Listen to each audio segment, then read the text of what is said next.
கந்திஷ்டி. ஒரு வீட்டுல வந்து பாத்தீங்கன்னா கந்திஷ்டி மூலியமா பிரச்சனைகள் நிறைய வரும். அது எப்படின்னு உங்களுக்கு தெரியாம நிறைய இடங்கள்ல போயிட்டு தேடுதல் இருக்கும்.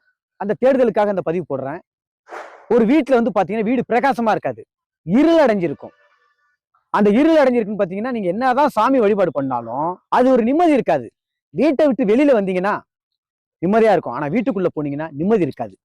அதுக்கு என்ன செய்யணும்னு கேட்டீங்கன்னா, நாம முதல்ல நம்மளுடைய வீட்டை பிரகாசமா இருக்குன்னா வீட்டை சுத்தமா வச்சுக்கணும். சுத்தமா வச்சுக்கணும் எப்படின்னு கேட்டீங்கன்னா, நம்ம நைட்ல இரவுல தூங்குவோம், ஆனா காலையில அந்த ரூம்ல இருக்கிற எதுவுமே எடுத்து நம்ம மடிச்சு வைக்க மாட்டோம். காரணம், அதை அப்படியே போட்டுட்டு வேலை இருக்கு மற்ற செல்லை எடுத்து கையில வச்சுக்கிட்டு பல சிந்தனையில இருக்கிறோம். அது ஒரு இருளுக்கு முதல் காரணம். இரண்டாவது, அதிகாலையில முடிஞ்ச அளவுக்கு ஒரு 5 மணிக்கு எழுந்திருச்சு குளிச்சுட்டு